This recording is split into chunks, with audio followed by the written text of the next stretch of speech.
எல்லோருக்கும் வணக்கம். Every Tuesday நான் பிஹெச்ல போய் செஷன்ஸ் எடுத்துட்டு இருக்கேன். பிரெக்னன்சிஸ் சார்ந்து சைல்ட் பர்த் எஜுகேஷன் நான் கொடுத்துட்டு இருக்கேன். ஸோ லாஸ்ட் வீக் நான் போயிருந்தப்போ ஒரு பாட்டி அவங்களோட பேத்தியோட குழந்தையும் எடுத்துட்டு ஹாஸ்பிட்டல் வெயிட் பண்ணிட்டு இருந்தாங்க. குழந்தை அழுக ஆரம்பிச்சுட்டாங்க.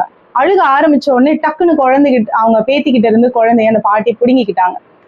பிடுங்கிட்டு ஒரு சின்ன பாக்ஸ்ல இருந்து ஏதோ ஒன்று தொட்டு குழந்தையோட வாயில வச்சாங்க. குழந்தை அதை சப்பிட்டு அமைதியாக ஆரம்பிச்சாங்க. என்ன அப்படின்னு எனக்கு ஒன்றும் புரியல. ஷாக்கிங்கா இருந்தது. அந்த பொண்ணு பார்த்தா அவங்க பேத்தியும் எதுவும் அவங்கள அப்போஸ் பண்ண முடியல. அவங்க அதை பார்த்துட்டே உட்கார்ந்துருக்காங்க. ஸோ நான் போயிட்டு ரொம்ப கியூரியஸா பாட்டி என்ன கொடுக்குறீங்க அப்படின்னு சொல்லி கேட்டேன்.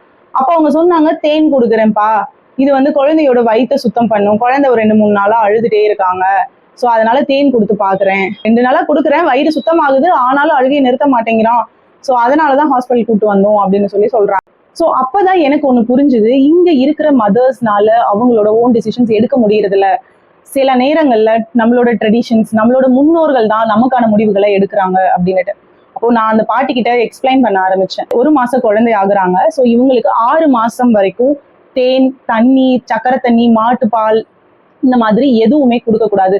இது இவங்களோட வயிற்றை இன்னும் டேமேஜ் பண்ணி இன்னும் ரொம்ப உடம்பு சரியில்லாம தான் போகும். ஸோ நீங்க பண்ற இந்த தப்புனாலதான் குழந்தைக்கு வயிறு வலி கூட வந்திருக்கலாம். தாய்ப்பால் மட்டும்தான் ஒரே சொல்யூஷன். அவங்க தாய்ப்பால்லயே குழந்தைக்கு தேவையான எல்லா நியூட்ரிஷனும் இருக்கும்.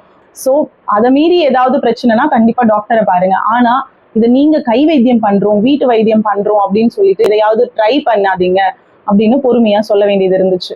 ஸோ நிஜமாவே நிறைய பேருக்கு அவங்களோட முன்னோர்கள், அவங்க பாட்டி, அவங்க அம்மா அப்படி சொல்றாங்க அப்படின்னு சில விஷயங்களை எதிர்த்து பேச முடியாம, எதிர்த்து கேள்வி கேட்க முடியாம அப்படியே அக்செப்ட் பண்ணிக்கிட்டு போறாங்க. இது நம்மள டேமேஜ் பண்ற விஷயம் இல்ல, நம்ம குழந்தைய டேமேஜ் பண்ற விஷயம். ஸோ சில ட்ரெடிஷன் தப்பா இருக்கு, டாக்டர் சொல்றதுக்கு ஆப்போசிட்டா இருக்கு அப்படின்னா தயவு செஞ்சு அப்போஸ் பண்ணி பேசுங்க. நீங்க பேசாம இருக்கிற ஒவ்வொரு நிமிஷமும் உங்க குழந்தைக்கு தான் ரொம்ப கஷ்டம்.